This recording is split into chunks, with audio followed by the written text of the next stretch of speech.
Let's count that down again, mofos. I liked it.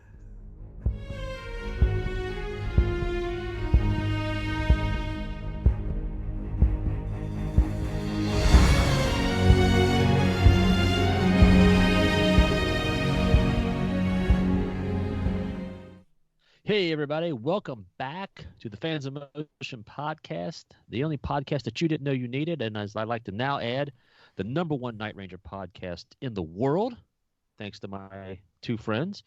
I say to my two friends quickly, Oh, can't wait. and this world can disagree. They don't understand how it can be. And it's not my point of view. It's a fact that you know it's true. There is only one way to rock. Say hello, Josh. A little bit of Sammy Hagar for the right occasion.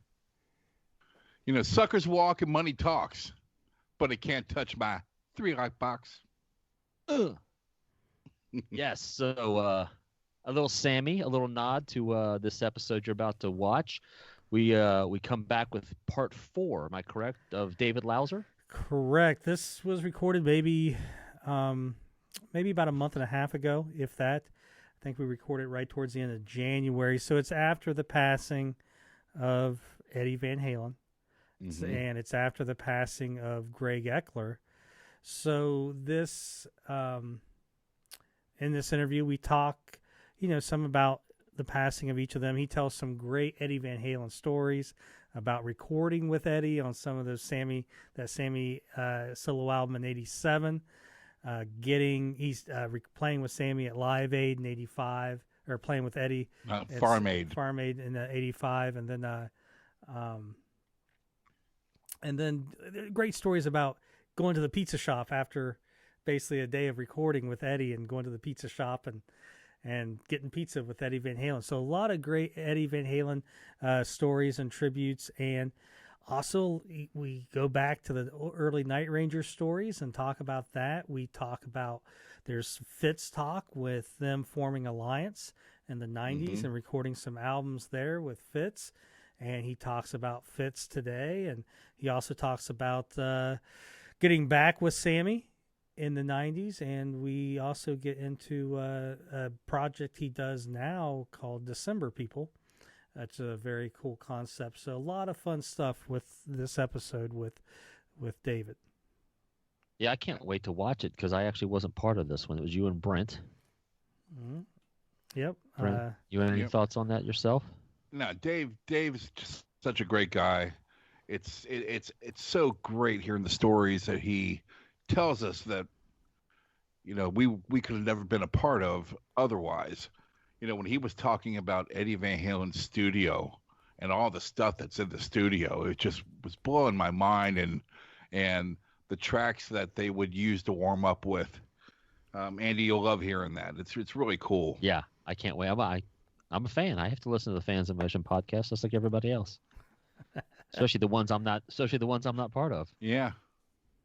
So you and I have a knack for that. So, well, work gets in the way. So our previous episode that we just had out was the super cool interview with Britt Gilmore, the legend, the myth of the Rangers fame. How's that going, Josh? Any? Well, the hardcore Night Ranger fans love it because it's that myth, that story that's in Night Ranger lore, and we've we found someone from that and got to hear their story. So a lot of great positive feedback, and me and Britt just talked not too long ago because he had watched the podcast, and he said he wanted to say that it was great and we got a great show and all that. Right. But in that episode, I think it was in the outro where me and Andy were talking, I mentioned not being able to find that last album that they did, LA Style. I can't remember the name of the record, but and I even mentioned to you, Andy, I wasn't sure if it existed. I had the 45, but right. Britt sent me a message like, it exists, man. And when I read his text, it's in his accent too. He's like, it exists, man. It's he goes, I want to work on getting you a copy. So that's great. So, but yeah, if you haven't had a chance yet, Britt Gilmore was in the country group called the Rangers, which Night Ranger back in the early 80s was just called Ranger. They're ready to release an album. And oops, all of a sudden, we can't do that. Copyright issues. So they had to change the name to Night Ranger. And it's just, again, a story that's been told over time. And just I was able to, took me a while, but accumulate some information on them and track them down. Well, and luckily, Night Ranger had a song that just fit. It was primed for being the name of a band. Well, at the time, we could. Penny? Yeah. How dare you? We could. I'm gonna disconnect you. Hang on. How'd you do that? Low blow. Yeah. Another quick follow up, real quick on Britt. He's such a great guy, and I don't think it was in the episode, but after off camera, he's like, "Give me Andy's phone number. I'm gonna talk about this great barbecue place up in Hendersonville or Goodlettsville." And sure enough, I get this text from this guy. It's just like, "Hey Andy, nice meeting you. Here's that barbecue place." And I'm like, "Who is this?" Because I don't, he's not in my phone. Yeah. But he's such a great guy. He's down to earth, and he's true to his word, man. He's a good old boy. Yeah, Southern hospitality. So, yeah, I might have to make a trip down to meet, because I've never actually in person met Andrew Parker, which is kind of weird. Anything. Well, from what I hear, and I mean, Brett, it's like you could just cut me off at any time. Actually, it was your wife was the one that told me that, and which one? That would have been a spit take right there. But yeah, I go down. I'll eat, get a meal with Andrew, and then go meet Brent for some barbecue. Good guy, and go back, watch the episode. No Brent at all in the episode. So yeah. A lot of positives from that. A diet. It was a diet episode. We cut the less filling, but tastes great. There you go. Well, I'm sorry. I like my double stuff episodes. Yeah, and they started recording at 4:30 in the afternoon, and we had another guest coming on that I had to make special arrangements for with working. So I had to actually work a little bit later that night. And did not have the opportunity to jump on and get offered barbecue. It was just. I was wondering why. It's all part of their plan. Why are we getting so many thumbs up? And at first I thought, well, Britt is just that great a guy. And then it dawned, I'm like, the fans in motion are in a subtle way saying, we enjoyed that. No Paul Stanley. No Paul Stanley impersonations. It was definitely less trousers, more cocaine. Chapin told me to keep up with the Paul Stanley. He posted it for everybody to see. It's because he wants us to fail. No, and besides that, I think all the newbies are going to think the episode's just an interview with me, Brett. It's almost the same thing. There you go. So because even when you say his name, I'm almost hearing my name. I'm going to go down to Nashville and eat some barbecue with Brent. I'm like, you come to Cincinnati, we can do that. All right, moving on. Let's go. So is there any new news that we can please talk about? Anything? Well, nothing's changed. When this comes out, which would be, 17th, 16th, Night Ranger's got a couple shows at the end of the month. Down in Florida.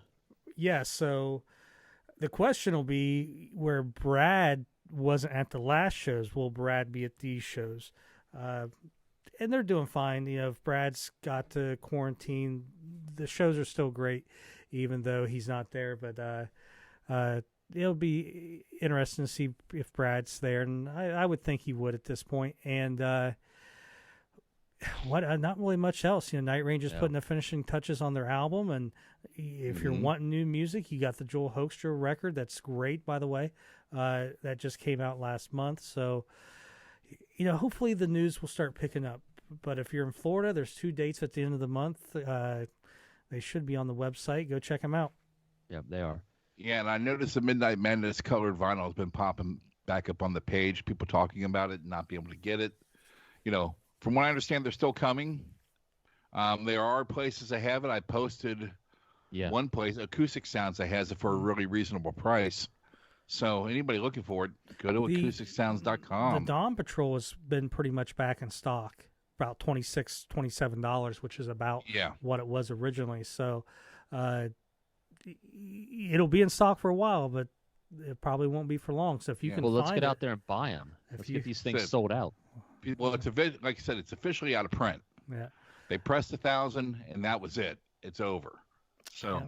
So go get them. What do we got? What do we got next there? Hey, anything new stuff? Anything you want to show off? Whoa, Oh, Josh. look at that. He's always got something. A little bit of Garage Mahal. Oh, boy. What's the C? Mondo Graha or something like that. And it's the band that Eric Levy was in before he joined Night Ranger. Oh, you probably won't want me to show these pics. I'll say friend of the show, but now personal friend of Josh's himself. Well, I don't know if I go that far. I'll do a quick flyby if you can see Eric there. Yeah, that's Eric before the... You never see him without sunglasses ever. Do that again. I ain't doing that again. Then I'll just hit pause when you record when we release it. All right, there. That's before the sunglasses and the bandana. But we love you, Eric. You're it's, awesome. Like I said, I like listening to this during the day when I work. It's, instrumental music. It's different. It's, you're not going to pick this up and think you're listening to Tesla or Night Ranger, but great music to listen to on a summer day or while you're working. There's, 4 or 5 CDs with them with Eric. So there we go, starting to complete the Eric Levy discography. What kind of Fans of Motion news we got there, Brent Tree? We've got some Fans of Motion news. We have Steve Raz. Steve Raz over the weekend posted a video of his son, Alex Razzie, playing Sentimental Street on acoustic guitar. That was so cool. I watched that. Well, seeing the younger generation know a Night Ranger tune is really cool. And, so I thought we had to give him a special shout out. So, absolutely. Stay with that. My schedule is so hectic. Probably some people have seen it. I know a couple of people have mentioned it to me. It looks like I'm really silent on the page because of my schedule. So I haven't really I approve stuff and I look at it and I read it and I'll click like. I saw it and I got to read it and I got to read the comments about how good it was, but describe it to me because I haven't watched it yet. Just him alone with an acoustic guitar. Singing, he kind of puts his own flavor on it. And he changes he's younger. The cadence. Yeah. Okay. And it just was cool hearing. I don't know. I'm guessing he's 18. Mm-hmm. I don't know if it said that. I don't recall. But it's just cool seeing the younger generation. I mean, right. Doing Night Ranger. It's really cool. That's the thing. It's a real tip of the hat to the parents who at least exposed this young man to great parenting. Yeah, and I'm not even being facetious about it. We worry. Brett and I have these conversations a lot about the younger generation. We have teen daughters that are not necessarily as cool as we think they should be, but they to see a younger generation picking up a song like, especially a Night Ranger song, is cool, and then he's out performing it in front of people. So great parenting and awesome job. The kid's good. He's talented, playing a great song, and put his own little twist on it. Wow. To this day, my daughter Madison, who's 19, when she was a kid, in the back seat in her little, not as cool as Josh's kid's car seat, that Batman car seat's freaking awesome. But she'd be back there, and I'd had the Jack Blade solo album, and you hear "Nature's Way, Nature's Way." Gotta have faith. Gotta have faith. And to this day, she's 19. We had it in the car the other day. She's, "Can you play Nature's Way?" I'm like, "Absolutely." It takes you right back. Yeah, Nature's Way, Randy, California, if I remember correctly. The Batman car seat one. The only thing about that is sometimes you forget it. When I first got it, I forgot it was in there, and I would look at my car and get startled and ready to attack because I saw there's someone in my car, and it does. But it's great though. The Batman's got the cape. Yeah, it is. And you can take the cape as a blanket and Velcro it around the kid for a blanket. Yeah, good shit. I mean, I wish they'd just make a big car seat like that for me. Exactly. So we got the That's one. We got that. What else we got? Got a couple more, and this one's probably from a couple weeks old, and I don't think it ever got brought up. But John Juanito Davey, or as Josh would pronounce it, Johnito Davey. He had posted. That's how it is. Posted an actual Ranger. Look at that. For ad for New Year's Eve. He had seen the band a couple times as Ranger. He's the only person I know outside of the band that has seen Ranger. That's but so yeah, awesome. I don't think we ever gave that a shout out. Well, he had posted it before on the page, but it was not, the quality wasn't as good.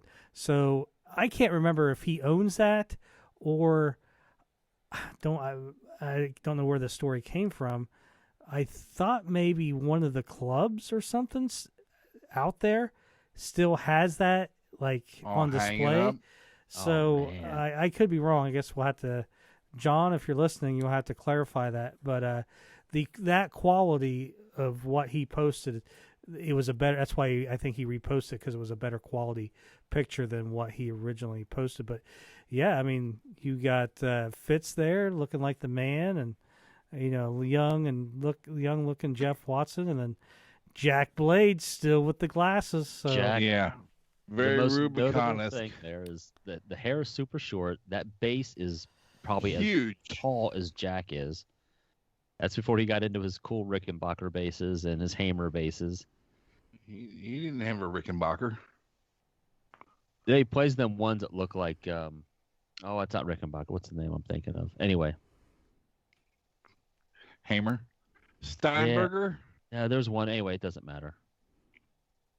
Okay. Well, anyway, we thank you for posting that. Like I said, I'm sorry we missed it the last couple times.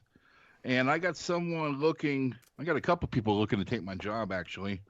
Mr. Jasper Samwell decided to go. He go down the hole of what it's like to be Brent Walter. And I thanked him because now I don't have to do his name ever, because he's worked on it on his own. Yeah, that was fun. And I shared with him on this the first Phantom Motion logo that we all thought was fantastic. And I went back and looked at it. I'm like, oh my God, this thing's a mess. Yeah.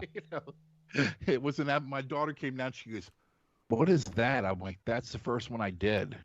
She goes, oh my God, it looks nothing like this, Yeah. So I appreciated him doing it. And we got Chapin, who he's taken my idea of making song lyrics into ads, with Conte Razors Cafe and Madame Wong's. Now, don't you think, Tom, that I already had that stuff worked up a little bit? Well, hey, don't you think I was already just showing it to Andy? It's the same thing with Tom Shannon. You present your ideas to Universal, they're going to. As soon as I put it out there, I'm like, somebody's going to run with this, and it was Chapin. They're going to steal it. But he did a fantastic job. They looked like real ads, I think me and Andy talked a little bit about that on the last episode. What about did you pull up Dave Glazer and him and his band, the clip of them playing "Don't Tell Me You Love Me"? No, you didn't let me finish. So well, then get to that one. No, well, we'll go with Dave Glazer. His band was playing "Don't Tell Me You Love Me." It looked like he was in a library. I don't know where they have the church. It's fantastic room. Yeah, nice bookcase in the back. Yeah. So yeah, I mean it's fun. I love hearing. It's a rehearsal, but just I don't know how many. If that was their first time. I think he said it was their first time playing it. So I mean, just for their first time, it was a good version. What else? He nails the Watson part. He nails it. Mm-hmm. My last one is Tracy Thylan. I think it's Bocci, Bocci. Exactly. She went to the Rock and Roll Fantasy Camp, and she actually got to play with some of the guys from Night Ranger, and she posted a video a couple weeks ago. Yeah. And I thought we needed to acknowledge that because none of us have had that opportunity. That's really cool. Mm-hmm. She's someone I have actually talked to a little bit on the page because she was at the Petaluma show that I was at in. Oh, she was one of them. Yeah, and we went back and forth a little bit talking about the Mystic Theater and all that stuff, and very cool. Very cool. Yeah. We had a nice little conversation.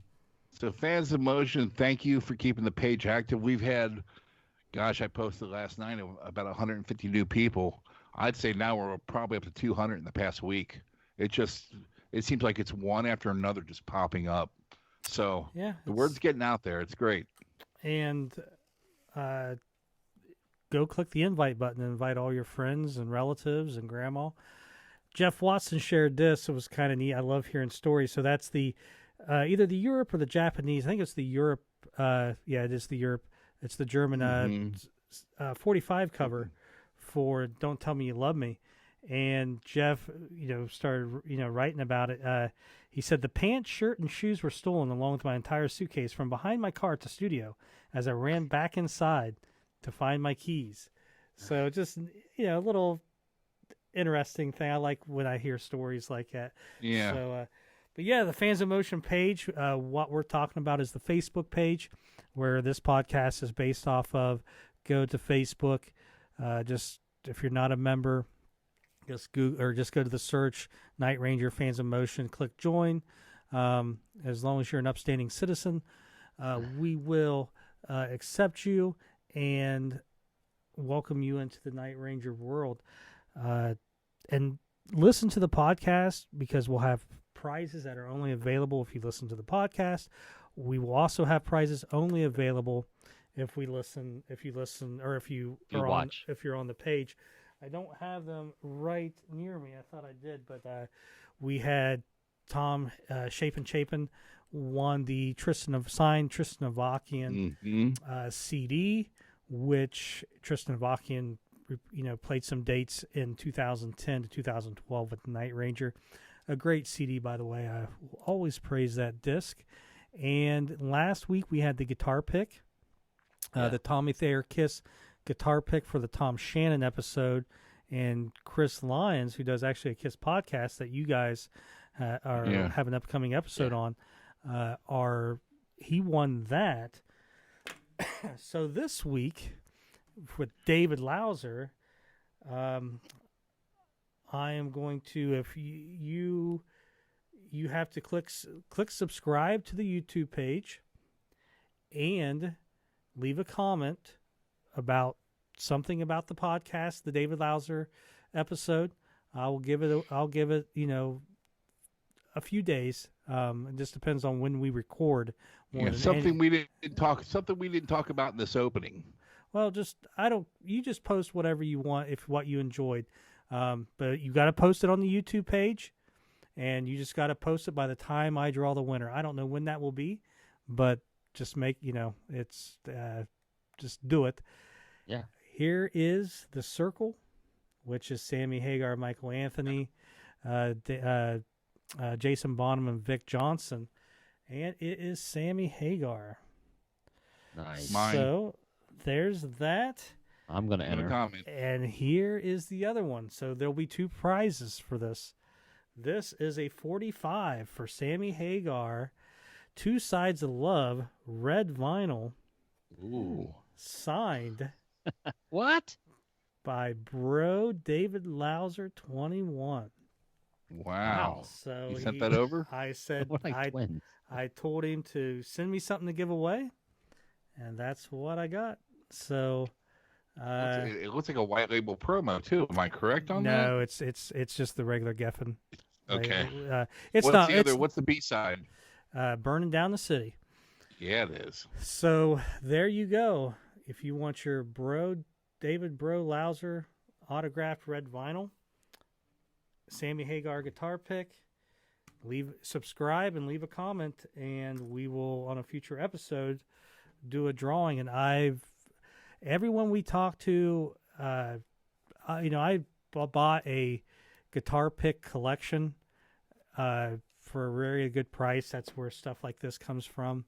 So we are going to have contests throughout the year just to make it fun and interesting. So it's up to you guys to make it fun and interesting. I'm trying the best I can for everyone to have a good time and have a place to talk Night Ranger and hear these great stories. So hot talk Night Ranger. If you're Hot talk Night Ranger. And what's great is, listen, everybody, with the social distancing and the mask and the cases starting to go down because of the vaccinations, hopefully things will start opening up. And how great will that be to have a touring Night Ranger, more news out there, and we can have actually start meeting people and everybody. We can. I mean, think how great it's going to be to have like a central base where they're playing in Idaho, and we're going to have people there on the page giving us live feeds. Yes, it's only going to get better, folks. I guarantee it. I will not accept less unless Andy Parker has shitty internet service or Brent's hanging up on him or something like that. So talent, special talent. Yeah. It's like I'm part of the Three Amigos here. So there you go. We're like a box of chocolates. Hey. You never know what you're going to get out of this. Andrew, take us into the David Lauser Part 4 episode. All right, everybody, don't turn off now. This is what you've been waiting for, the moment of truth. An Andy-less interview with David Lauser. Enjoy. Yay!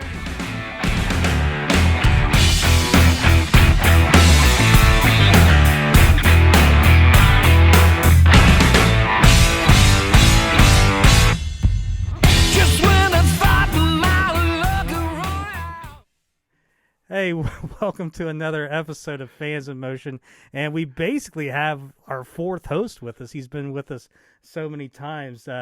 Please welcome Sammy Hagar's friend and drummer for over 40 years, Mr. Youngblood, Mr. Soul Miner himself, David Lauser. Yeah, look at that. That makes you feel good. Yeah. Oh, you're talking about. You need to get a hold of Sammy and tell him to dig out that soul mining demo, man. I want to hear that. Dang, man. I need a little funk in my life. Thanks for joining us again. We're the way this is going to be set up is people are going to be listening to an interview we did about 4 months ago, and we're going to jump kind of right back in to where we left off, and it is with the band Alliance, which is Robert Barry, who is probably really well known for his work with Keith Emerson and Carl Palmer, the album they did in the late 80s, I think it was called 3. And you had Gary Peel, Boston, Sammy Hagar, and yourself and individual Alan Fitzgerald of Night Ranger fame. The last album we talked about was this album that you mentioned was recorded in 96. Yep. And released in 97. Then you guys take a little bit of time off. What can you tell us about this album, Missing Piece? Good God, I don't. You know what? It's blur. I kind of remember I guess I remember the first record the best because it was the first record. Missing Piece. What year was that released? It says 1999. Hey. Okay, so we were recording that and finishing that while I was with the Wabos. Okay. So that was, 99 would have been, did you say 99? Yeah. I think Sammy and us, we were in the studio working on Red Voodoo, I think. Mm-hmm. Yeah, it'd be right around that time or 10-13, somewhere in there.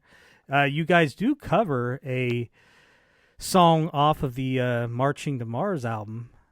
Do it for free. Yes. Mm-hmm. So that's on Missing Piece. Yep, and a song that you co-wrote, "Gotta Find That Woman," is on there as well. And then you guys, and these albums are recorded when basically all your schedules allow it.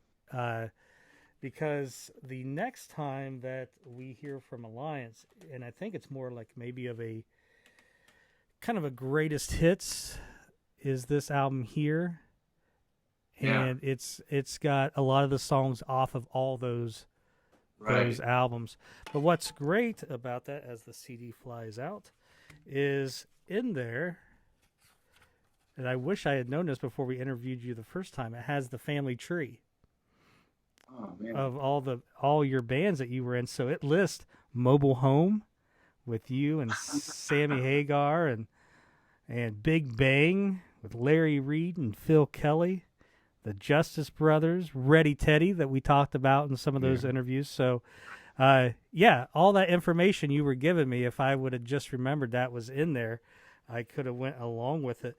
And I guess if you're new to the Alliance thing and you're wanting to check out the band, this would probably be a good one to go get, because it does cover everything from those first 4 studio albums. Now, I gotta give Robert Berry credit for that, because he is the maestro of putting things together and packaging stuff. Mm-hmm. You know, he really, really, I would say, I don't want to give him too much credit, but I would say, you know, the way he would run it past us, but he pretty much would get in touch with the photographers.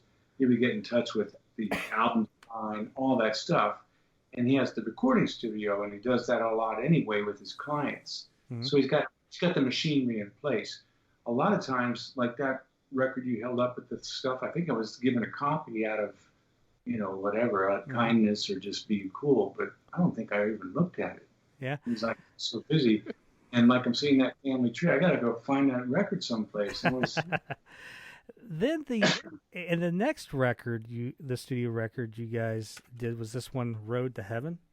Oh, yeah, okay. And this may be the last recorded material we have from Alan Fitzgerald. I do not think there's anything else past that. At this time, was, you know, when you guys got together, was Fitz still, hey, I'm ready to go when you guys are ready? Or, you know, what was... Do me a favor as we talk about this record. Like, does that album... Oh, I got it. I just figured it out. I could see the running order pretty much. Well, not exactly. Well, you co-wrote the first track off the album, Road to Heaven. Yes. And Annie... The one that I really, I think on that is... God, I'm blanking. Like I said, doing all that physical work, I'm like putty right now. But there's a song I did... What's another song that I called? Anything Goes? Anything Goes. Mm-hmm. Okay. That was me and a guy named Bryson Van Cleve, who I produced his demo. We met. He's a really good singer. Anyway, we wrote that together, and I brought that to the band because I really felt like Robert could do it justice. Mm-hmm. And he did. I'll tell you this. I just remember what I wanted to tell you about Fitz with that record. We sent Fitz the roughs, like the basic tracks. Yep. Initially, when we approached him, now this is where I'm going to be candid. When we approached Fitz about doing this record, you know, I don't know what was going on in his life, and that was like what, 2009? This was released in 2008, so you may have recorded it maybe a year or two. You know. Okay, yeah, it's within the last 12 years or whatever. Because when we did the one and only live performance at Sammy's Club in St. Louis, it was 2010, and we did all the material from, you know, we did kind of like a bet. We did a lot from that record. Anyway, little story about Fitz on that record was he didn't want to do anything. He was like, you know, boys, nothing personal. I'm too busy, or I can't do it, whatever. Then we said, well, at least listen to the material. We sent him like 3 or 4 songs, like Road to Heaven. Mm-hmm. And he said, pretty much quote unquote, which made me and Robert feel good.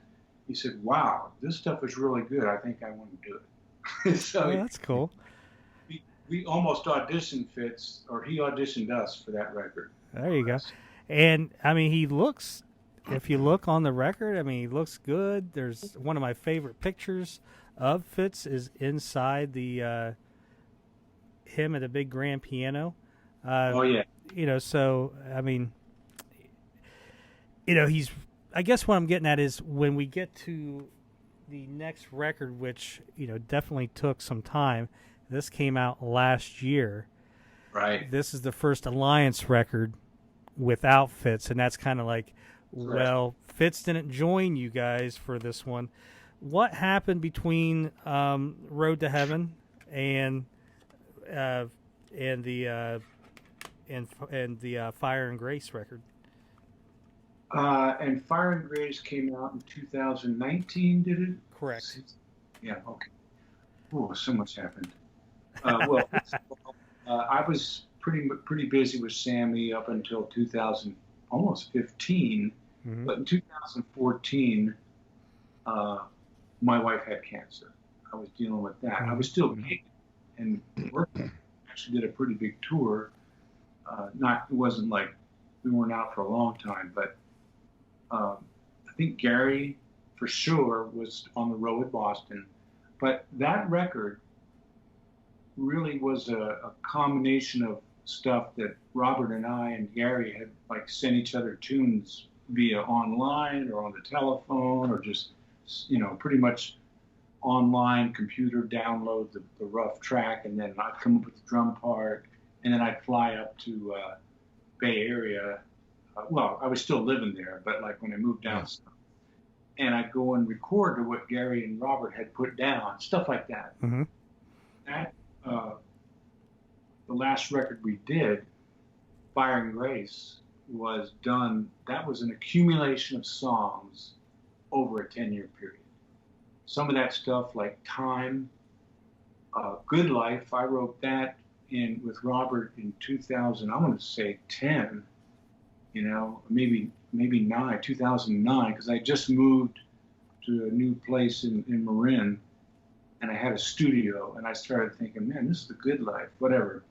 And so that it was really, we didn't get together a lot as a band for that record, me, Gary, and Robert, but we sent a lot of stuff. But we did get together for about a week.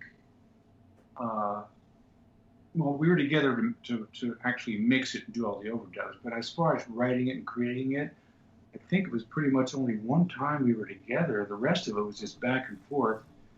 The song Fire and Grace, I think I told you, I can't remember about. I'll repeat myself at the risk of doing that.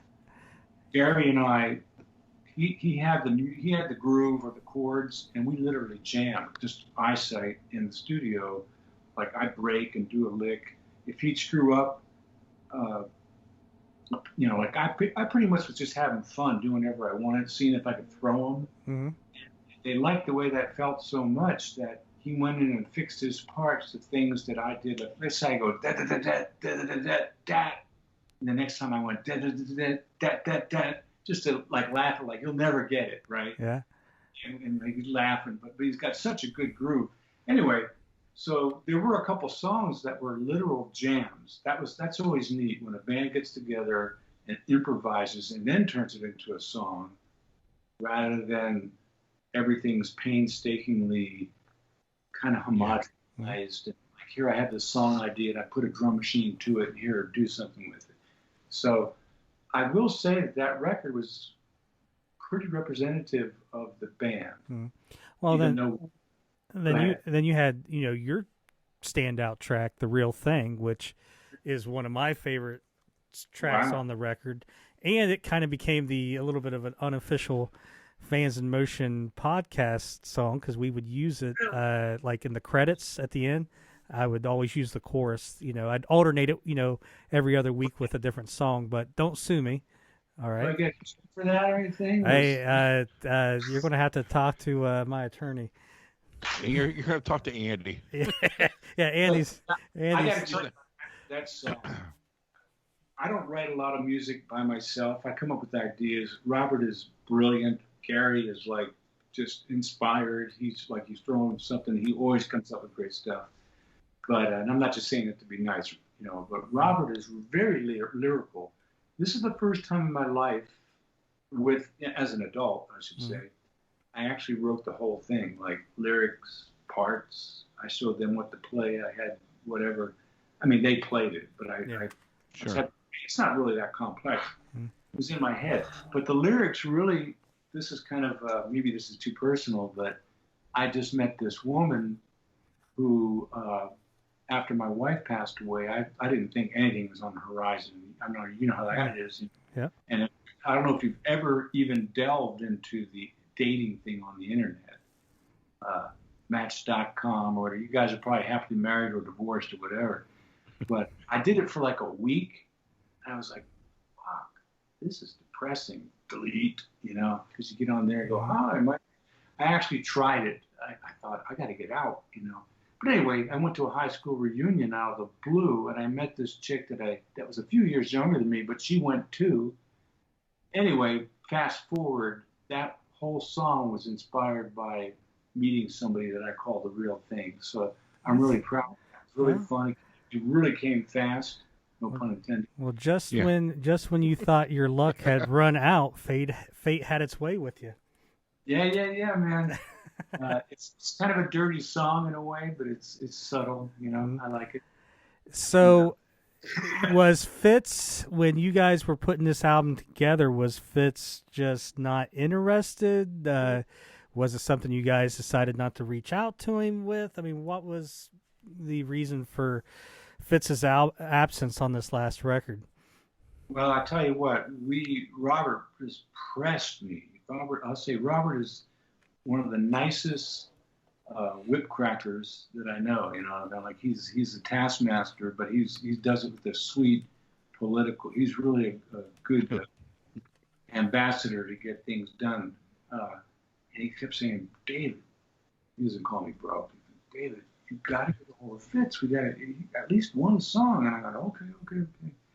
But I don't know how I did it, but I finally actually got Fitz on the phone. I didn't have his email.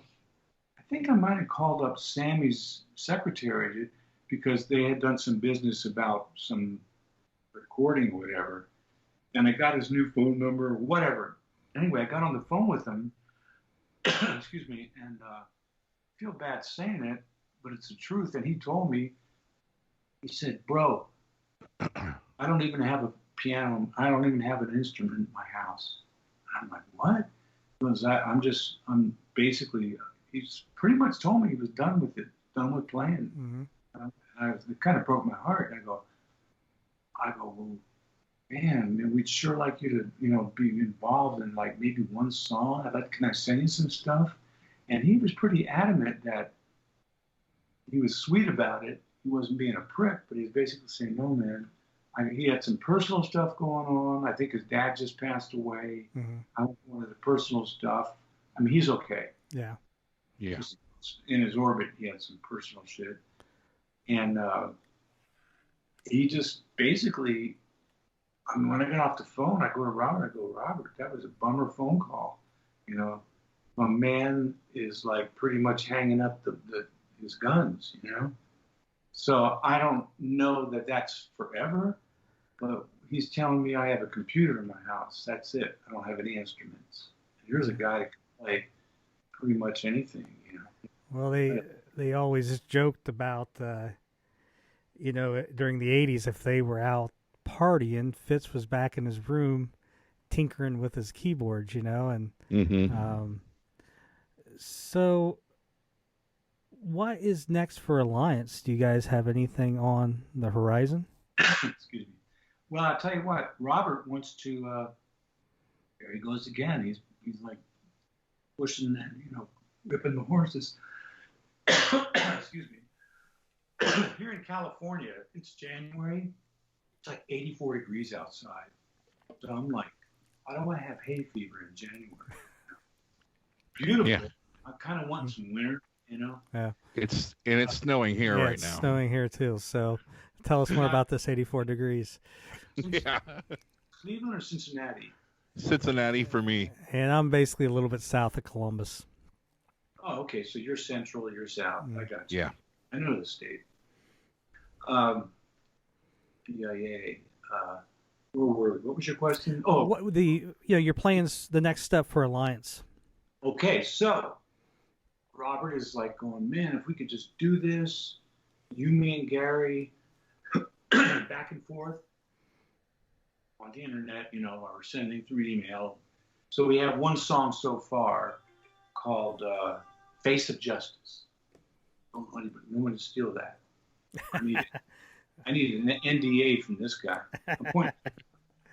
No, song titles you can't copyright them anyway. But there's a song called "Face of Justice" that Robert wrote that Gary and I arranged. We literally went back and forth. I got on my drums, put my cell phone on the drums. I'm actually kind of embarrassed.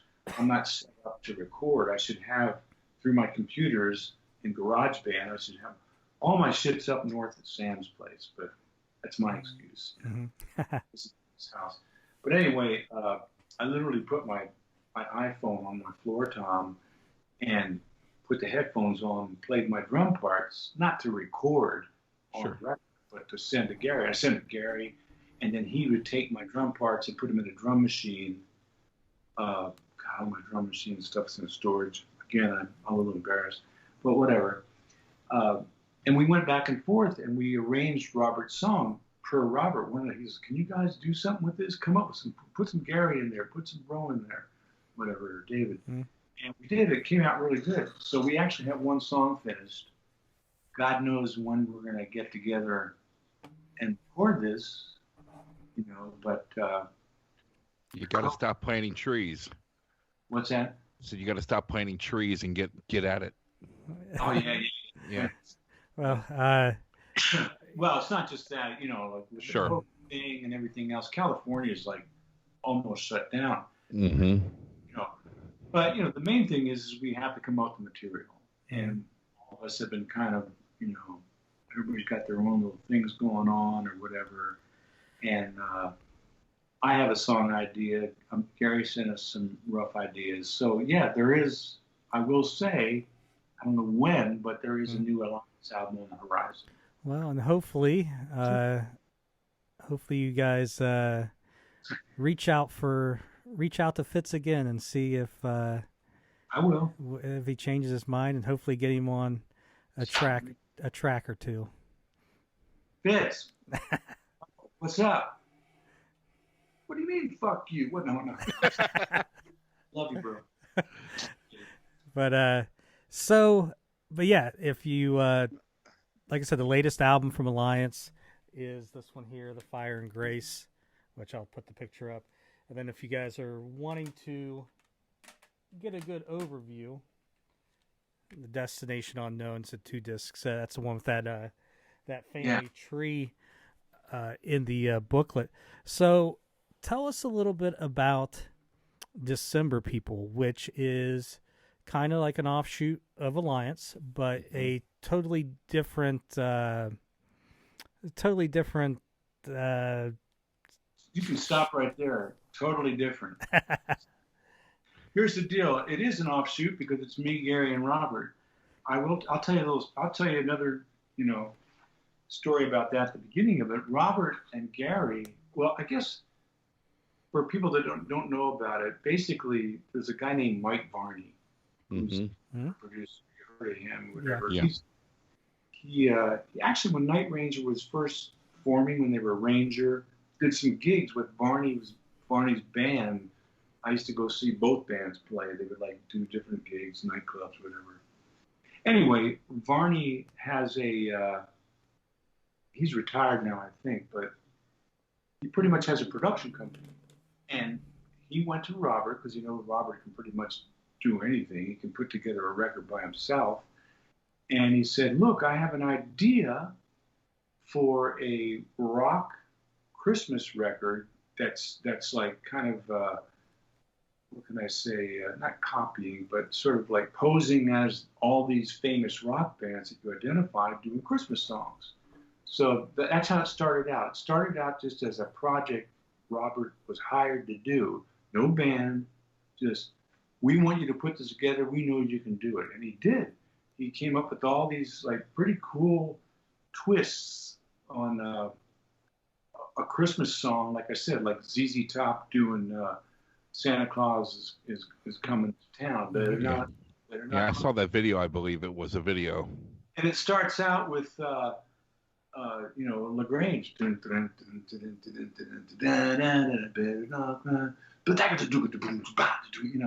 So Robert made those records, or made that record, and he, for whatever reason, he really dug it, and he thought, whoa.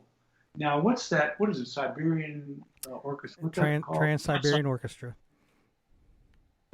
December people, this is way before I got involved. The impetus, first of all, was Mike Varney saying these producers wanting Robert to come up with this record. They were going to do like a Christmas rock, whatever.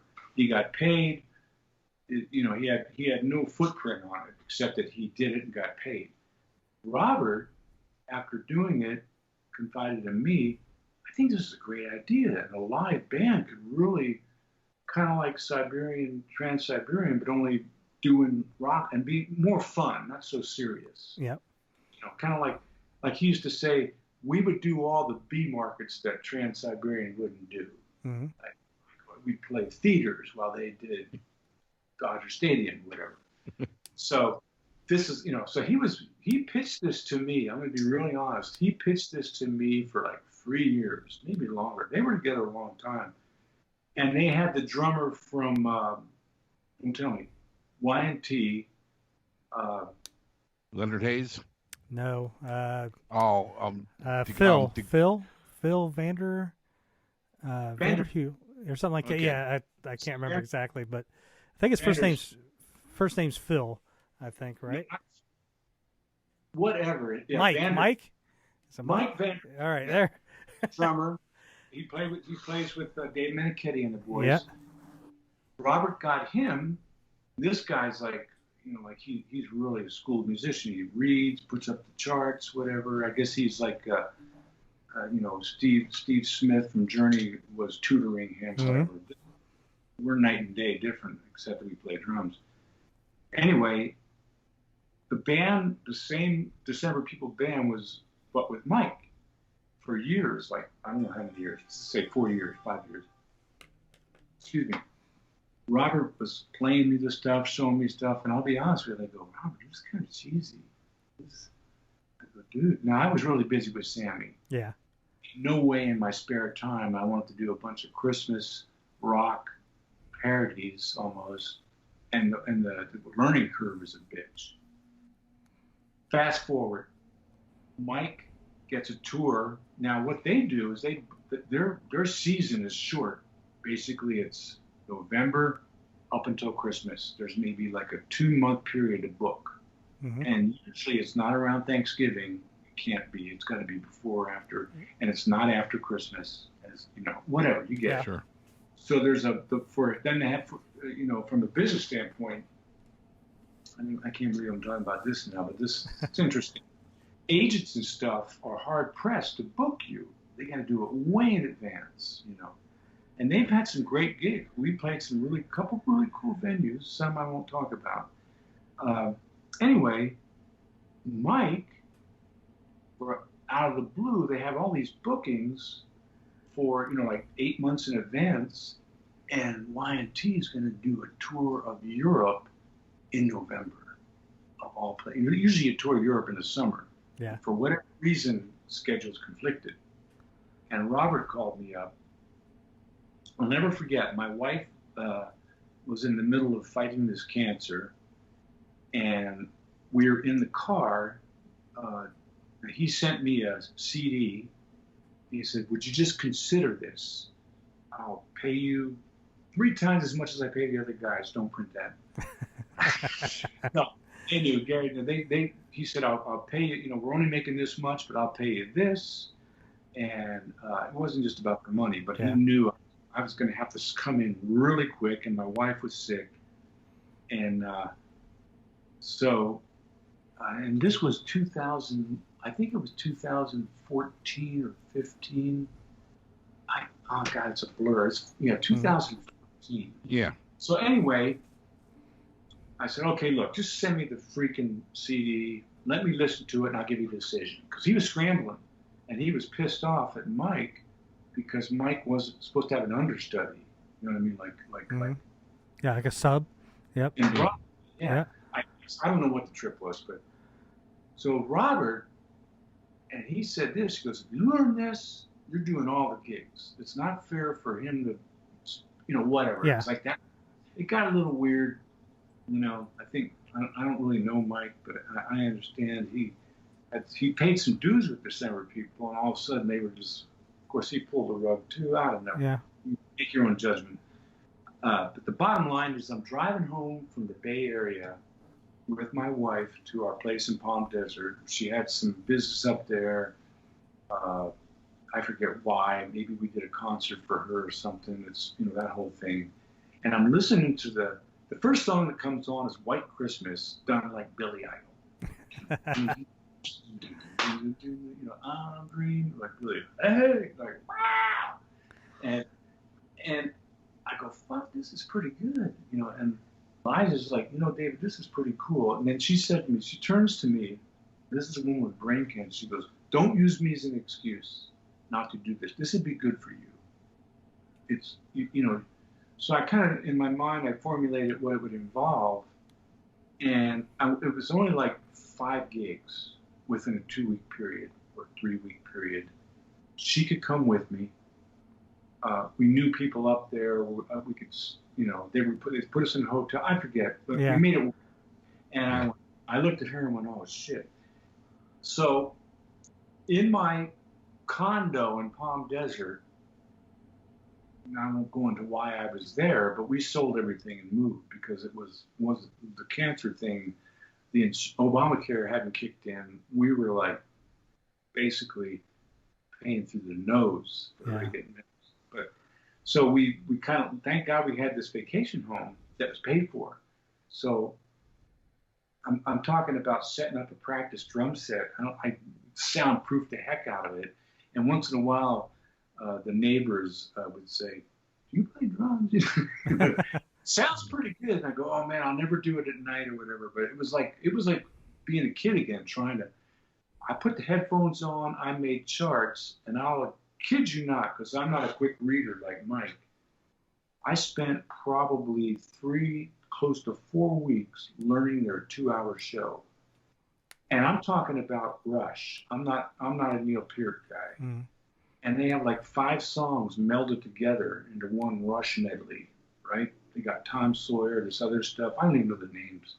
Mm-hmm. It's like, I can play stuff. I'm not really like a big Rush fan. I listen to it, totally love it, but ain't me. Mm. Let's just say, I'll say as a drummer, December people stretched me out. It made me a better drummer. Yeah. I mean, just learning all those, I love blues. I can play blues all day long. So it's easy talking all that stuff. But the Rush stuff and the other stuff we did and the learning curve of, here's the funny thing. A lot of these songs, I felt bad for Gary and Robert. In order to get away with December people not getting sued, if you do, let's say, We Will Rock You by Queen or Tom Sawyer, da-da-da-da-da-da, whatever the lick is, he would change the notes just a little bit to where if they came after him, it wasn't the song. So you're learning all these songs that you've heard for 30 years, but they're all different. So my head's going like, wait a minute, I know how the range goes, but no, we don't. We break here and we go into Santa Claus this, So it would have been easier to learn this stuff had I never heard these songs. You follow me? I had to wipe it and then stuff. So very interesting. And the first gig I did, they put one of those, what do you call those cam things? It's that, like the fisheye lamp. Like a little GoPro or something? Yeah. Yeah. Like people put it on the end of their guitar. They put it right on my toms. And I, like they had it on the jumbo screens or whatever. They had a major light show going on. They had like the guy that does the Warriors in San Francisco. Really? Robert really cajoled. I don't know if that's maybe the wrong word, but he had this thing really propped up to be big, but it was just too hard to sell. It was actually too expensive. I'm getting way into the Yeah. detail. Finally, they picked down where they got. I said to him, and if he ever sees this, he might get mad, and he'll admit it though. I said, dude, we're pricing ourselves out of playing 30 shows instead of doing 6. If we do 30 shows, the band, we probably wouldn't do more than 20 at that time of year. But my whole thing was, let's not have an expensive light show. People are coming to hear the music. Yeah. But our production was so expensive that, like, if we were to play at a theater that Y&T played at, they couldn't afford to pay us. Plus, we weren't famous. It was an unknown. One you could charge, whatever, you get it. Yeah. So they started out really with a big bang, and then, like, it kind of went, and then Mike left, and then I joined. And I was just doing it as a favor. Yeah. It was, my wife was sick. I had time on my hands. Sam was doing the circle. I was like, okay. I was there. I could still take her to the doctors in the daytime. I learned the songs. We flew up to San Francisco. I did the gigs. We came home. But it was like, that went really well. And then they came to me and said, we want you to be in the band. And that really ticked a few people off, one in particular. And I went, oh man, that was so much work. But then I thought, well, fuck, I already know the song. Now it's easier. Yeah. Yeah. The time we did it, I think I did 3 December Peoples. I don't even remember. Yeah. Now is December People, obviously, when the pandemic gets under control, is it something that still you guys are pursuing? You know, would you guys still do that in 2021 in the winter months? My man, that's a good question. I have no idea. I have no idea. Like, you know, to be honest with you, again, I'll stick my neck out. I'm so damn real with you guys, and luckily get away with this somewhat. But I really think of a young band, like the Jonas Brothers, even younger, something like this, or like kids, little girl. You know what I'm saying? Yeah. Yeah. Marketing it like Trans-Siberian, that's not about personality or anything like that. That's a big light show. That's musicians doing it, and they could have subbed out 30 guys. Doesn't matter. People can go, oh, where's Joe? You know. But I think with the December People thing, we actually had a fan base in San Francisco and certain area in California. These people, we had like about maybe 60 people that would come to all the shows. You know, I really think that whole thing would have grown more had that December People been done like maybe 20 years ago. Yeah. I mean, just being blunt, you know. And the record business is different now. You know, it's like try to get if we could get airplay, you know, on the radio, but that's corporate. You know, you can't. We did a couple shows, and we also tied it in with charity. Robert was really good about doing like, you know, hooking us up with the Christmas kind of thing. Like, and we did like 2 or 3 charity shows, and it was really cool. It helped a lot of people, but. See, what you do is you get Mike Varney to open Shrapnel Records again. You know, and get your deal. You know, when you said his name, I'm like, oh my God, is that the same kid, same guy that was on the back of my records? Yes. And I'm like, oh my God, you know. Well, he had a company too. But the main thing is December People. To answer your question, for me, I got into it as it was just I wasn't doing. I don't want to sound like snobby or whatever, or snotty. I wasn't really doing much. I was focusing on my wife's illness. Yes. And this actually was you know, Robert said something to me on one of our first gigs. You know, my wife is sitting in like a wheelchair or whatever, off to the side with Robert's wife and stuff, and they're taking care of her.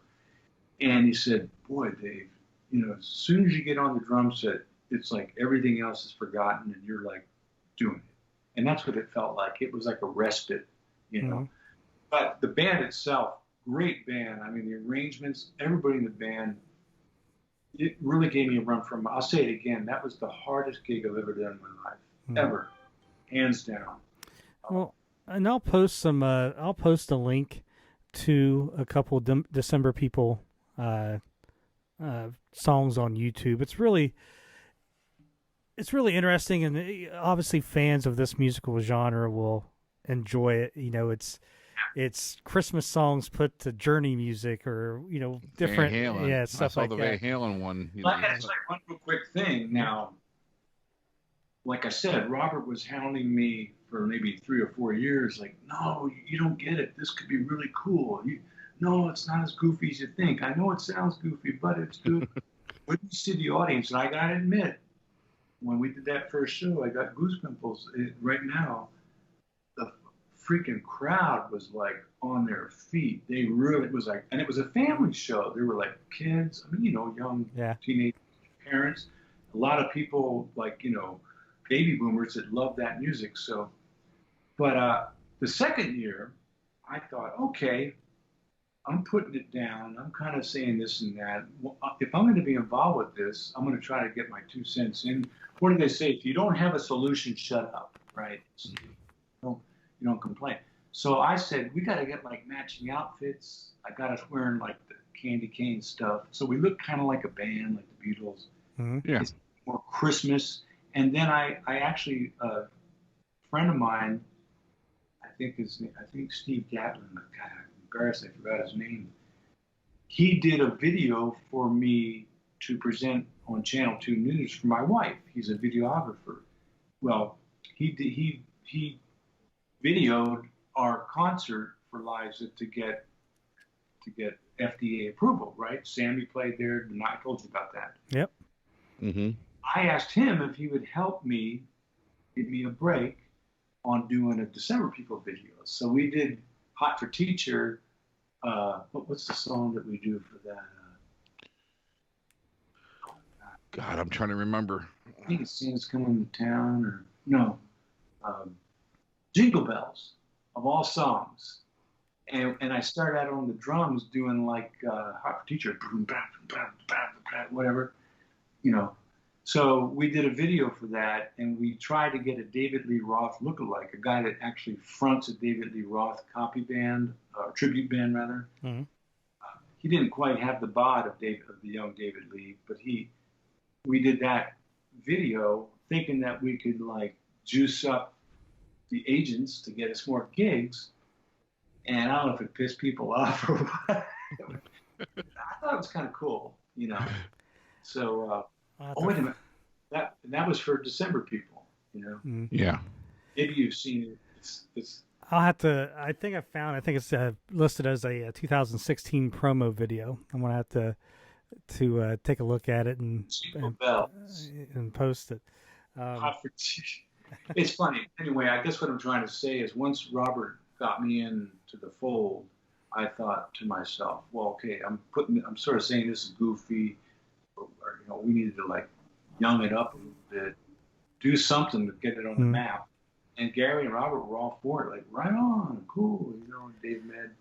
Well, hopefully next year you guys are able to put together a small tour in November and December and do it again. Hopefully that's some work. I can start lifting weights. So since we last talked in September, I think we last talked September 11th, and we haven't released it yet, but we on that third time that we talked, we had brought in another guy who was from the area and that you said was one of the first bands that you saw, Greg Eckler, who sadly passed away November, I think 15th of 2020. One thing I wanted to share from what I just picked up not too long ago was, and you may be able to tell us some stories about this, was a 45 from the band called The Light. Oh, yeah, they were really cool. I mean, that was when I was in my Youngblood band. That band, to me, they were like the Beatles of San Bernardino or whatever, the town I grew up in. They were like the Inland Empire best band. There was a couple bands that were sort of famous, but they were like the coolest, Yeah. And Music Box, the bass player, singer, Pete Sampson, who's passed too a long while ago, he was a real high tenor. And that song was like almost like it was a ballad, It was a song. Yeah, it had Music Box and Backup was the other Flip side. It was the flip side. Yeah, it's just Greg was our first person we had on the podcast, and it was just fun hearing his stories, and then talking to you and hearing the same people and the same bands and everything. And I'm glad we were able to talk to him that one last time, and especially him like this. Greg, Greg should have really been in an ultra, I shouldn't say famous, He was relatively successful.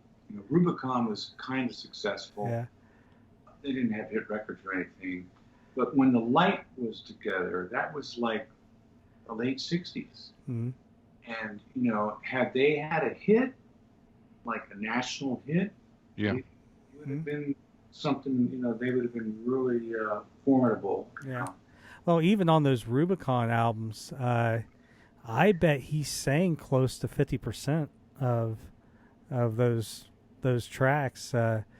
There's stuff where they were on like the Merv Griffin show, and they've got Greg singing half the songs that they're playing and stuff. But and then also another passing in early October, someone that you have some history with, Mr. Eddie Van Halen.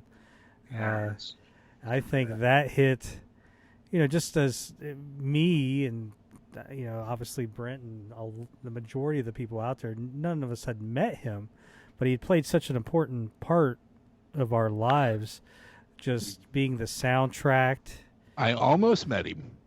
All right. I almost met him. Well, but Michael and Sammy came out as Alex and Eddie went down the alley. But I think that's what a lot of people, I think it hit a lot of people hard, just because it was like a piece of their youth, passing away.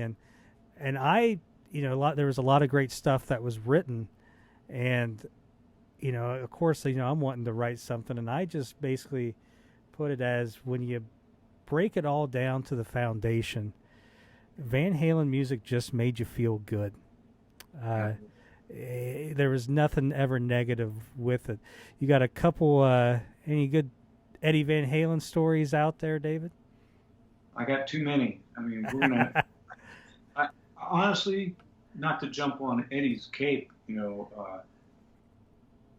my bands, like my band Toys and stuff, we used to open, and we would just play the same circuit. Like next week Van Halen, this week, Wolfgang, Jonathan Cain from Journey had a band out of Chicago called the Jonathan Cain Band. We all played the same. Cheap Trick played at the bars that we used to play. And like, I don't know, this is like 1975, Mm-hmm. It was the thing about Eddie for me, because I was playing in those bars and there was competition, with all the bands, where there's always competition. Who's the best band? Who gets the most chicks? Whatever. Who's this and that. When they made it, when they got signed and everything, it was almost kind of a shock. It was almost like, I knew they were good. Like, oh man, it's like all the other bands are going, wait a minute, Yeah. So we knew him or that band when they were like in the trenches, just like us. Mm-hmm. Wasn't like, had I never played with Van Halen or seen them at Walter Mitty's in Montclair or whatever, mm-hmm. Sawdust on the floor, maybe holds like 60 people, beer bar, Had I only seen them on TV, like Midnight Special or something like that, playing like killing, or a big concert. Don't get me wrong, full respect, blew my mind. But I think it kind of like almost like with Sammy, I'm so close to Sammy. We knew each other since we were kids. When I'd see him on stage, I couldn't quite relate that was a star. That's my buddy up there. Yeah. You know. Yeah. In other words, I'm not taking anything away. No, there's no disrespect on that. Yeah. I totally get it. Same way. It's like if your brother is an ass, or like if Brent all of a sudden becomes like a prize fighter or something. That's right. Peace, bro. Now, fuck you up, David. did you Fuck have? you up. I think we talked earlier, and you said something about Eddie Van Halen and a Splinter. Well, this is a good example. Like, so after Sam committed to Van Halen in 1985, we did Farm Aid, 2000, or rather, 1985, September 22nd, the first Farm Aid. Eddie joined us on stage. It was our swan song. Well, after that, after Sam did 5150 and everything, he still owed Geffen Records another record. Like, a lot of bands know this. When you sign with a record company, there's like a contract saying you're going to give us 3 or 4 records. Mm-hmm. And then after that, we can renegotiate, what they call first right of refusal. So Sam did Standing Hampton, 3 Lock Box, and VOA, that 4th record. So they struck a deal with Warner Brothers, and they pretty much, I think Warner's was even distributing Geffen, so it wasn't like they were enemies, but Geffen said, we'll release Sammy from his contract, but when he's done with Van Halen's 5150 record and tour, he's got to go on and do a solo record again, and then we're done. And as you know, Eddie played bass on that. Yep. Eddie and Steve produced it. David Thorner engineered it and kind of semi-produced it. David Thorner was brilliant. He did all the Foreigner records and shit. So me and Jesse Harms, who was with Sammy's band up until Van Halen, played with Eddie and Sam. We worked up songs in the studio. And Eddie was like a brother. We'd go out for pizza afterwards, I related more to that. Of course, I was in awe knowing what he had done. Mm-hmm. Sure. In 1984, that record just was the bomb, right? Jump, #1. Yeah. Come on. MTV, the band, right? So I'm not going to, of course, I was starstruck to a degree, but he was a brother. I remember, bookmark that for a second. We were playing a club called the Fleetwood or the Smokestack in Redondo Beach, Kings Harbor. This is probably about a year before they got signed. The Ramones used to play there. My band Toys, we'd open up for the bigger bands or we'd headline just as a club band. Anyway, Van Halen played there with us. And they did cover tunes like they did Man on the Silver Mountain, Blackmore and all that shit. Mm-hmm. They did their own songs too. They did remember they did Atomic Punk, where they did that. Mm-hmm. Whatever. So I broke a bottom head on my snare drum, and Alex's tech gave me like a head. I didn't have any. We were broke, Like that's how it was. Like backstage, he goes, "Hey, can Alex?" And Alex was checking out my drums. He goes, "Yeah, I used to have shells like that." It was like kind of a family thing. There was still competition, but yeah. I remember Eddie. Like Eddie was watching us sound check, and he was giving us some love. He goes, "I broke this. I'll never forget this. I broke the bottom of my snare head to where the strainer was still against the plastic, but there was a hole." And I'm like, "Oh man, I don't know. This sounds like shit, And Eddie just chimed in. I think it sounds cool, but he wouldn't be sarcastic. He dug the fact that it was kind of oink, like gonky, Mm-hmm. It was like conk instead of. So, little things like that stick in my head that was, seeing those guys come up through the ranks. But the Splinter thing, this kind of blew my mind. I really got into doing that record with Sam and Eddie. I spent a lot of time with those two working up all those songs like Give to Live and Eagles Fly. Mm-hmm. Eddie and I used those. I'm going to say Eddie pretty much arranged Give to Live. He wanted me to do all the drum fills and stuff. He didn't tell me what to play. He goes, "Do some shit in here, But I pretty much arranged Eagles Fly. And in other words, I came with my own part and I presented to the band.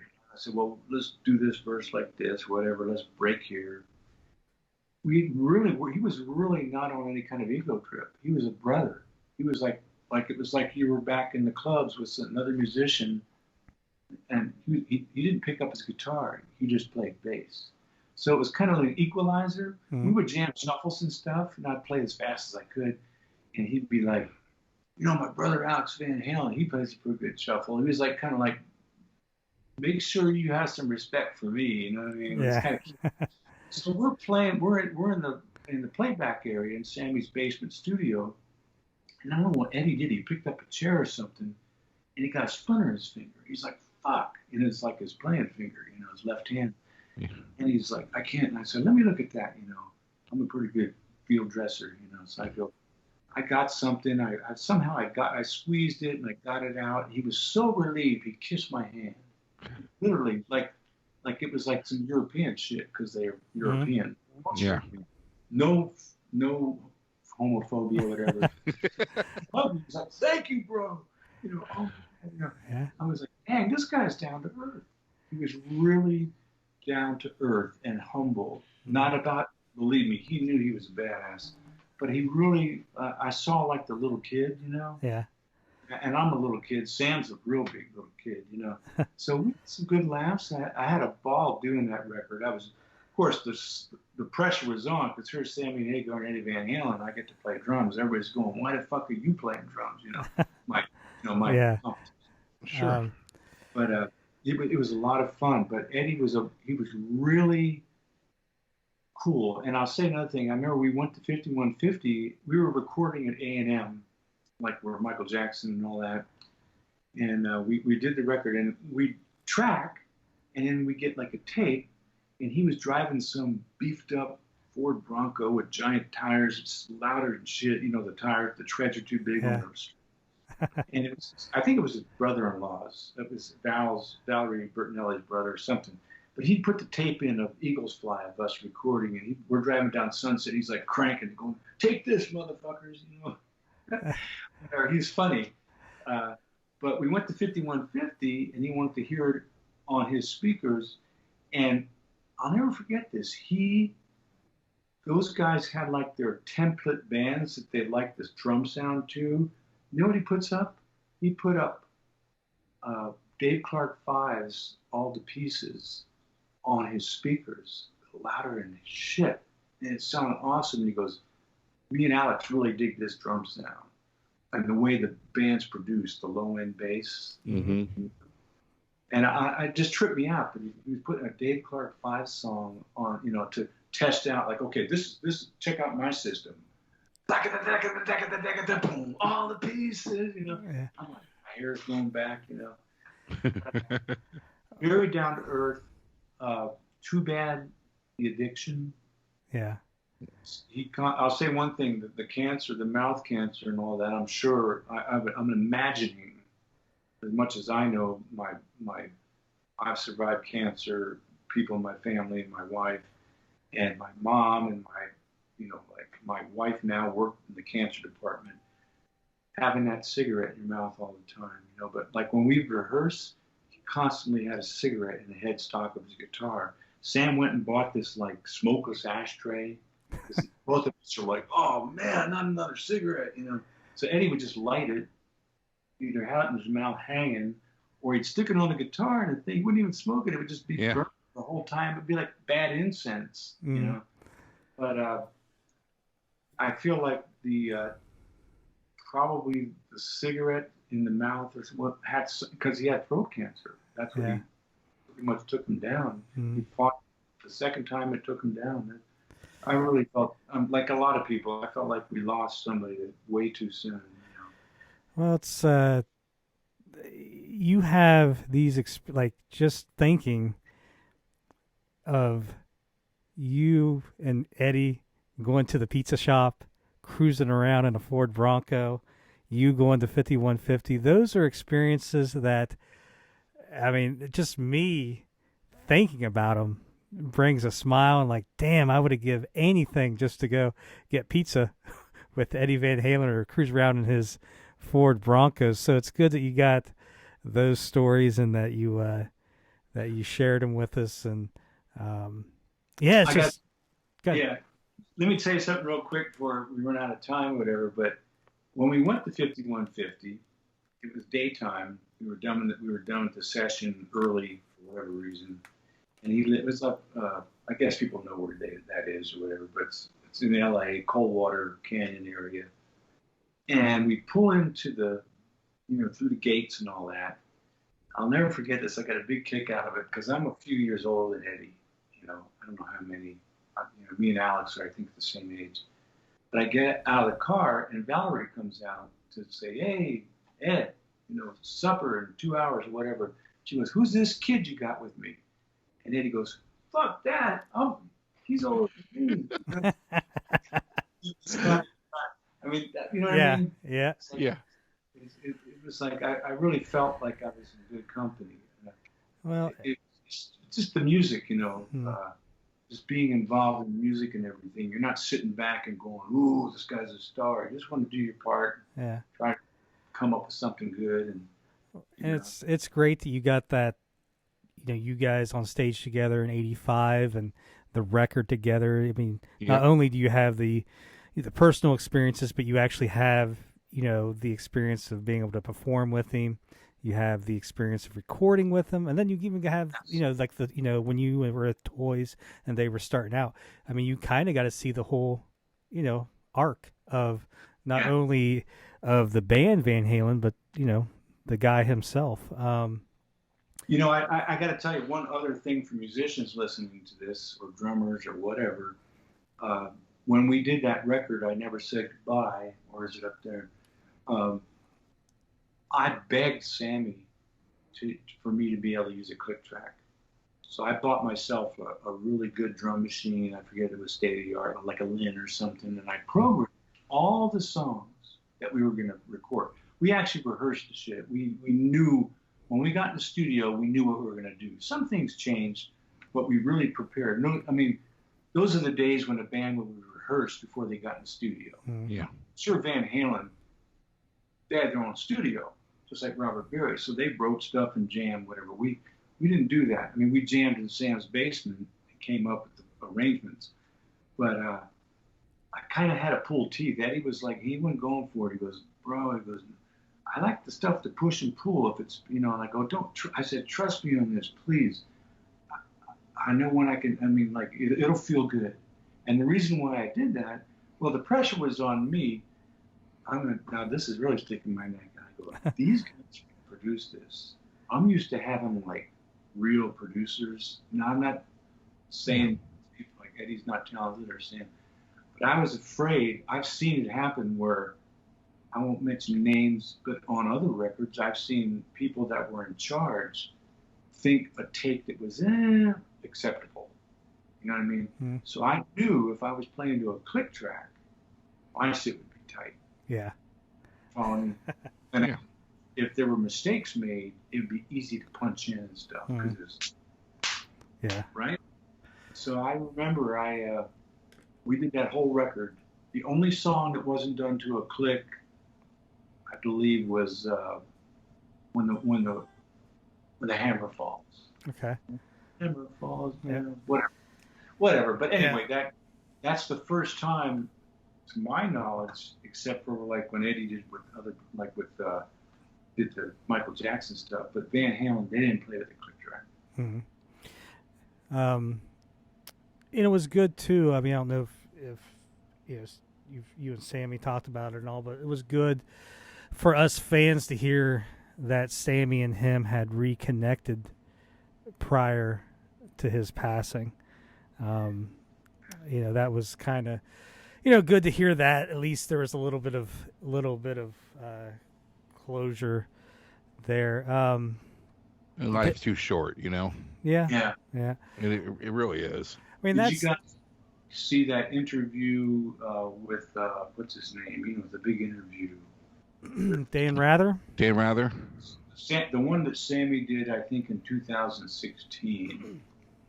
Anyway, maybe I confused. But he said he was talking about Eddie, and he was saying, there was something I saw recently that might have been a rerun, but Sam said that Eddie was probably like one of his best friends, or he felt like he was a brother. And I could feel what he was saying. Yeah. I mean, like, without, when they bumped heads, I don't know exactly why. I'm sure alcohol and drugs might have Sure. some of the problem. Whatever, egos, for Christ's sake. Yeah. I don't even know. I'm not the fly on the wall there. Sometimes, but not really. But the fact, I can't imagine. It's sad to think of someone. It'd be like if Sammy passed away, or Robert, or Gary. Like, damn, man, that's like there's a big hole in your life. Yeah, especially if they pass and you never, let's say you guys weren't on the, you guys weren't communicating. And you had some stuff left unsaid, and it's like I said, it was nice to hear that Sammy and him were able to reconnect. Now, I know you are limited on your time, David. I was going with the subject matter. Well, we are now where we got free time where I was just going to ask you some questions that really don't fit in anywhere. I was going to name off some drummers and just have you just give me a few quick thoughts on them. Stuart Copeland. Badass. What can I say? Innovator. Me and Sam used to talk about the Police being like the new Cream. Now, that may not make sense to you, but when we were growing up, we really dug Cream. Cream was me, and Sam and I connected on Cream, on Eric Clapton, Ginger Baker, Jack Bruce. And the correlation is, if I can theorize, I won't stay on it too long, is Cream was a rock band that kind of bastardized blues. They took blues, big time blues, I mean, their first record was pretty much a blues record. Then it got a little bit more rocky, R&B, whatever. But they were a blues band. They were like an ethnic, root-based band that took it to a new rock place, a hybrid. Well, Police, to us, we both went, reggae, that hybrided into a rock. Mm-hmm. So, and Trio, really unique drummer, same sort of, with parallels, whatever. Yeah. But I think Stuart is like, from what I understand, he really played fast. He would irritate Sting. And oh, yeah. I remember he said they tried to piss him off sometimes, But there's some dysfunction. Message in the bottle. Yeah. What comes to mind when I say the name Benny Benjamin? Oh, come on. What comes to mind is Baby's on Fire. Motown all the way. And that's the first stuff I really zeroed in on before I even held a pair of drumsticks. Was Benny? I didn't know it at the time. Mm-hmm. That straight snare stuff, Satisfaction. But his fills, the way Benny played fills in a song, I really zeroed in on when I started to play drums. That Standing Hampton probably has two drummers on it that influenced me heavy. Is Benny Benjamin and Jim Capaldi. Well, mentioning Jim Capaldi, he's on my list. So Jim Capaldi. Unsung hero. I don't think he got enough credit. Maybe because Traffic didn't have that many hits or whatever, obviously. Mm-hmm. Great feel, funky, could have been in Led Zeppelin easily. Not like John, but had that kind of funky, sort of greasy rock, but it still was funky. You know what I mean? Mm-hmm. I don't know. There's too much to say. Yeah. He's my favorite drummer that people don't really know that much about besides the big names. All right. What comes to mind when I say Steve Smith? Steve Smith, what comes to mind is untouchable. I mean, I don't, Steve stuff and Journey, we opened for Journey on a few big tours, and I'd watch Steve, and I would just, my jaw drop. You know, his feel. He's a really nice guy too. All right. He's a gentleman. The last time I saw him was at Ronnie Montrose's memorial concert. Mm-hmm. He treated me like an equal drummer. He was like, "Hey, play, what you doing? I remember you." Yeah. Oh, Steve. What about Charlie Watts? Oh, man. The first guy I was able to emulate because it's not real complex, but the feel, I hope to God I got some of that feel. Because, man, the way he, like that, the Some Girls record, that record right there. I mean, there's so many. I mean, something about Some Girls, Shattered, and When the Whip Comes Down. Shadoobie. Oh, man. Yeah. Swing. Sorry. I love it. That's cool, man. Get it on. I used to play that in clubs. But Charlie, you look at him, he actually drove the band hard. He played hard. He wasn't like laid back. He was smacking it, you know. Get it, Charlie. Come on. Paint It Black? Yeah. He played black? Give me a break. Kind of like another unsung hero in the band, you know, where you were talking about Jim Capaldi, where, you know, everybody mentions the Stones. It's always, you know, Mick and Keith. And I think a lot of times they forget how great, you know, these other players were. I'll give you a couple more. Carl Palmer.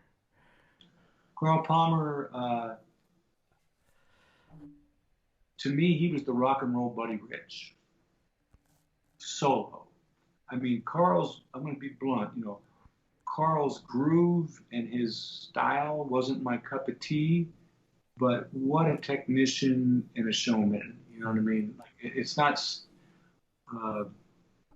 but their early hits, their Brain Salad Surgery or an exhibition, come on, those are masterpieces. But that's, like I say, when I joined December People, those kind of, I'm not a progressive guy. Yeah, I mean, it's not something that some people like coffee, some people like tea, whatever. Yeah.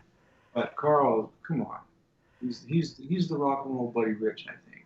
And the last one, this being a Night Ranger podcast, Kelly Kagi. Kelly is a badass. Kelly is one of those guys like Greg Eckler that's as good a singer or better than a drummer. I'm like, okay, what is a singer? Is he a drummer? And Kelly plays effortlessly. When I watched him, I've told you this before, I think getting that gig with Sam when he was a headliner and me having no touring experience, I always was intimidated by the guys opening up for us that had been on a road for 10 years doing this. Why has he got the gig? Whatever. Well, I would watch Jack, Brad, all those guys, and I'd watch Kelly from the back when they'd open up for us, and he just played with so much confidence and sang his ass off at the same time. Kelly's a sweetheart too. He's really nice guy. Yeah, that's we get that a lot for people we talk. Everyone, no matter what, always talks highly of Kelly early on that I wished I would have done, but it was too hard for me. He and I talked about when they were in our living room, that, me, Fitz, and Watts' house that we were downstairs practicing. Kelly was telling me, bro, I don't even know if he called me bro, but everybody else did. I'm really into wearing earplugs, and it helps me when I sing because I can really hear my voice in my head. He goes, and my father's deaf, and I don't want to end up like that, or not something like that, but at the time I was going, yeah, I've tried that. And here I am wearing hearing aids, and I'm sure, Kelly, yours is pretty good. So that's one thing I wished I would have tried to do more with the plugs, Brent, you got any questions you want to throw out there to the man? I do have. I had two, but I'm trying to remember what the other one was. You keep notes like I do, man. Well, no, it was just popping in my head as he's. Oh, I know what the two were. The other one was a comment. The first one is when you were talking about December People and changing up just something in the song to where it was different. I immediately went to Vanilla Ice back when I was 16 years old watching MTV and him talking about Ice Ice Baby versus Under Pressure. He goes, it's not the same song. Theirs is dun dun dun dun dun dun dun. He goes, and mine is dun dun dun dun dun dun. And I'm like, okay. And then you say it, I'm like, oh, I guess that really works, you know? Yeah. No, the question was, I don't think we ripped off these songs as bad as Vanilla did. No. Go ahead. I see. It might be my memory getting in the way, but I thought Sammy didn't know Eddie. Is that correct? That's correct. Okay. So, did he hit you up and say, "What's this guy like?" before he met with him or anything? Since you had some kind of history with Eddie.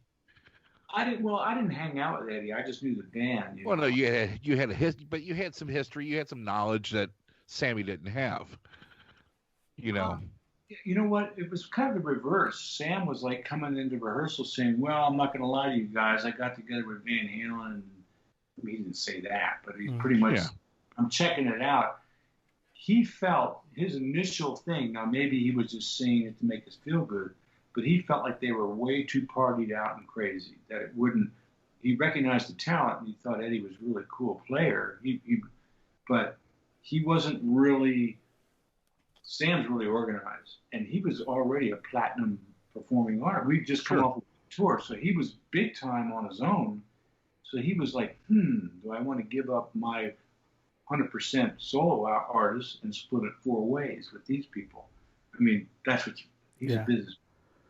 So when he initially felt those guys out, I don't think he was impressed with them as human beings. And now I'm being blunt. You know, I'm talking about the sauce, the blow. Yeah. I don't know who, but he came back making it sound like these guys are crazy. I don't know. I mean, they're really good, but I don't think they can keep it together for us to be big. Yeah. In some words.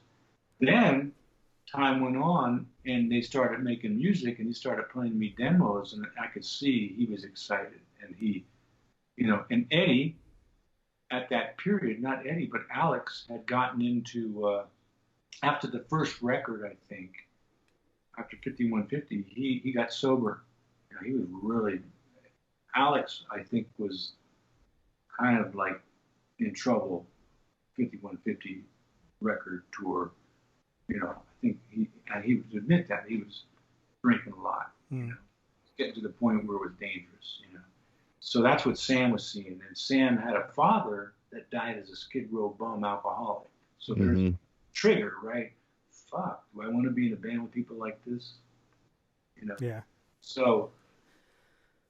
Yeah. It's funny. I kind of remember thinking the same thing as a kid. I mean, Sammy always came off as a straight-laced kind of guy where.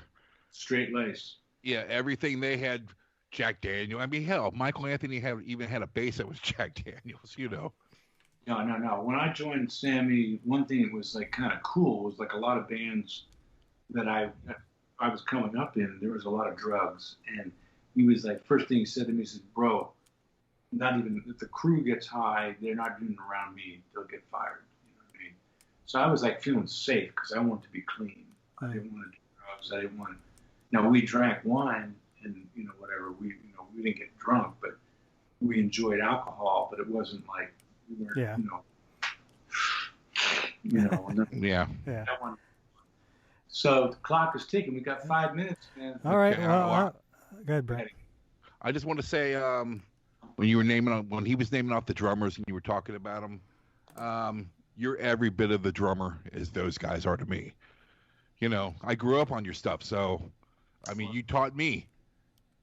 Well, that's a high compliment. That makes me not as good as you, but you taught me. You know, I told you that prior in the other episode. I think the first episode. Yeah. You were always one of those solid guys that took a kid that was self-taught. You know, like I said, it was my mission to learn the beginning of VOA, and just as chopped. It was my mission, and God, when I mastered it, I was so happy. So thank you for all that. Oh, well, that's cool.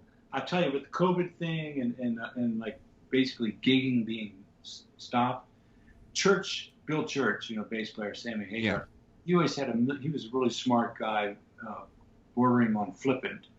And he had a lot of sayings and a lot of funny things. And he used to say stuff like, hey, God, I'm screwed up. But basically, I'm the guy that used to do this. Or he used to say, remember, like when someone's a has-been, they say, hey, I like to introduce him to I used to be this guy, Yeah. I almost feel like that because it's been over a year since I've gigged, but I'm really getting good on guitar. Well, there you are, man. You can start writing that next Alliance record. And we'll leave you with this. Give us some final thoughts on the man, the myth, the legend of Alan Fitzgerald. Alan was ahead of his time. When he was just maybe a year older than me, he was a grown man when I was like a wet behind the ears, green teenager. He really matured and blossomed early. He was that good at 19. No exaggeration. As good as you guys know he is, I saw him play bass. Amazing. I mean, not just chops, but like really making the song happen. Great technique. Keyboard. I mean, Alan, I miss Alan. And Alan took me under his wing, like when I was that green kid, you know what I mean? He didn't snub me. And we played in a band together before he got in Montrose. Of course, Alliance. We never played on stage in Alliance. I wish that would have happened. That'd have been neat. But I feel like Alan is one of those guys, like when Sam talks about Eddie, I feel like Alan's in that family of people I love and I grew up with, and a lot of history. Yeah, a lot of history. Really talented. Sometimes, maybe a little tortured. Yeah. Well, hopefully the next time that we talk to you, hopefully there's maybe a reconnection there, and you can tell us some updates on Fitz. Fitz, wherever you are, man, we hope you're doing well, and hopefully you get a hold of me, and you can come on the Fans in Motion podcast, and it'll be me, Brent, and David, and Andy talking with Fitz. That's at least the romantic in me. That's what I wish for. So, David, thank you again for joining us. Yeah, man, it's just great stories, and I can guarantee this won't be the last time we talk to you. So, I enjoyed. Let's do it again for sure. Sounds Great. good. David, thanks a lot, man. Bye.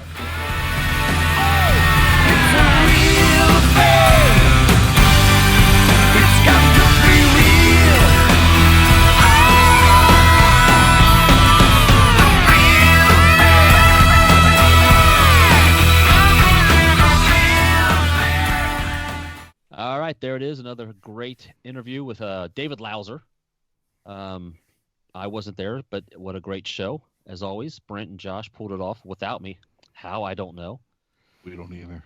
But hopefully everybody who's watching at this point enjoyed it and got some great stories out of David. And David's got a lot of behind-the-scenes stories. Like the Eddie Van Halen stories were great. Obviously the Fitz stories. And, yeah, he's basically, what is it when you host, 5 episodes of Saturday Night Live? You get, the jacket? Remember the skit where there's a special room? We're going to have to, if you come on the show 5 times, we're going to have to, you're going to be straight jacket. Yeah, well, that too. Straight jacket. But David's great with the page, and he's been a friend from the very beginning almost. So can't thank David enough for coming on. Wouldn't you love to sit and have a beer with the guy, and then as he's drinking, what else is going to come out of that mouth? What else is that brain going to cook up? I forgot to tell you this. Oh, and then there was that, and this leads into that. And you can see why him and Sammy have been friends for 50 years. Yeah. I mean, they're kindred spirits. So, bro. So if you hopefully you enjoyed the episode, and if you did, track us down on Facebook, hit subscribe on the YouTube machine.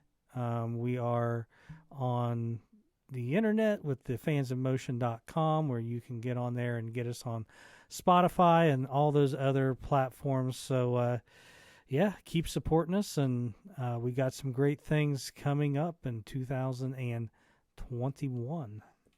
Absolutely. You guys keep coming back, and we'll keep sitting here and talking. One thing we're all good at is talking about Night Ranger and the Night Ranger universe. We were doing it before we started this thing, so.